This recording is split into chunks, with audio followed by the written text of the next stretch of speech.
Hello everyone and welcome to another episode of Tanking Made Easy. Today we're going to talk about how to mitigate properly, how to position mobs, and how to properly move them around safely. Now the first thing we have to go over is the two main zones a tank has to position a mob. Now this is the area in front of the tank, which is going to be mitigated, and the area behind the tank, which is not going to be mitigated. Now what I mean by mitigation is if you carry a shield, that's going to be applied to your mitigation. If you don't carry a shield, I mean your avoidance, your dodges, your parries, whatever mechanic it is that your tank class uses. To minimize that damage, there is a safe zone in front of you and a non-safe zone behind you. Now what a lot of tanks don't know is that the safe zone is actually a 180-degree area in front of you that you can tank and mitigate properly. Your back has absolutely no mitigation. Now what we'll do here is I'll show you an example. I pull this turtle mob and I slowly rotate, and you can see when I stop blocking damage once that 180 degrees goes a little bit past. Now you can clearly see that these hits are being blocked and they are being mitigated even though they're on the edge of me. Now as soon as I pass that 180 degrees and start placing this turtle mob in my non-mitigated zone, then I start taking full damage. This means that only my armor counts at this point. My dodge, my parry, and my shield mean nothing, which I have a lot of focus on when I want to tank. Something else you do need to know is you need to see the mob that you're trying to tank, be it a boss or individual mobs, and underneath the mob you have this little semicircle and an arrow. Now that arrow shows you exactly where the point of origin of attack is coming from. So what you need to do is make sure that that arrow goes through your mitigated zone,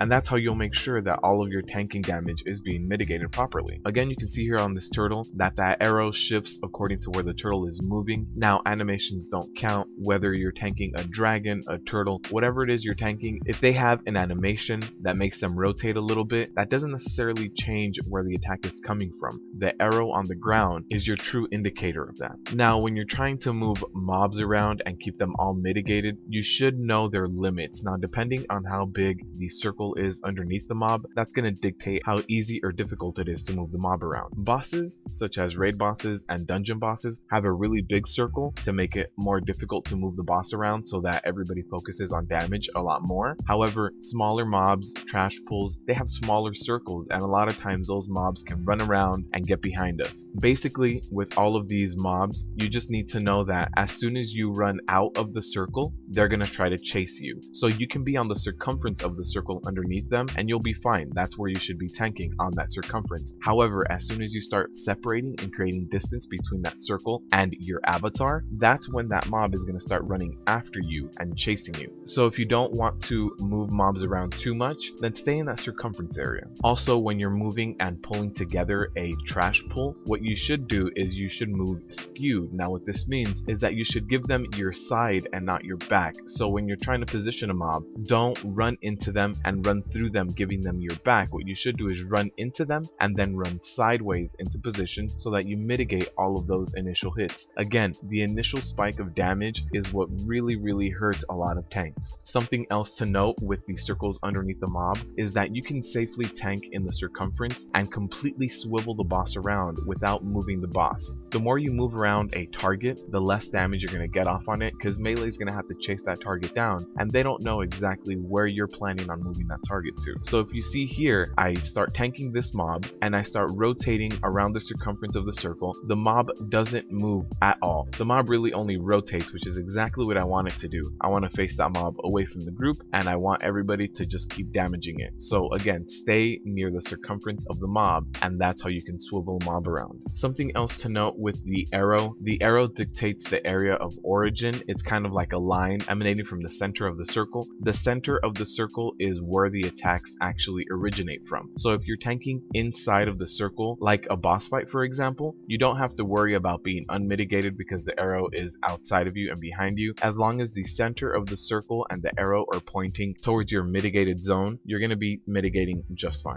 Really, a lot of tanks just need to get comfortable moving and rotating mobs. Now this is a lot easier with bosses again because they have a bigger target area, making them easier to move. But with mobs, typically you want to find a good position for them within the first 2 seconds of your pull. If there's a reason why you need to move them, kind of like an AoE on the floor, then you should find another position within 2 seconds again. One of the really big things that hurts tanks and groups in general is someone not being able to position mobs correctly and moving them around all the time. This is going to lead to overall less DPS, which means mobs go down slower, tanks take more damage, and healer needs to heal more. So overall this hurts everyone in the group. So learning how to position each mob and learning about these circles and target areas on the ground is very beneficial to you. I highly suggest you start practicing with bosses, just because rotating them and moving them is less detrimental because they have such a huge hitbox. If you can cleave all of the mobs in front of you and do damage to all of them, then basically you're mitigating all of them as well. So really, to sum this all up, make sure the mobs are always in your mitigated zone. This does not apply to magic casters just because they are mitigated just through your magic resistance. They are not mitigated through shields or armor. You need to get comfortable moving everybody into position. Again, a good rule of thumb is in the first 2 seconds of your pull, you should already be in the final position where the mobs are going to go down. You should also be able to move freely while keeping bosses and mobs in your safe zone. So this applies to chain pulling for things like Mythic Plus and other timed events. And the biggest rule to avoid any spike damage and to position mobs correctly is to never give them your back. The only time where I ever run through a mob and give them my back temporarily is when I stun them and I know they're going to be stunned for at least another 2 seconds. Alright guys, that does it for this episode of Tanking Made Easy. I hope this helps. I do see a lot of tanks struggle with positioning and how to move mobs around. So I hope this helps you know where to put a mob, how to position them according to where you are, and also helps you take less damage by keeping everybody in your mitigated zone. Thank you guys for watching.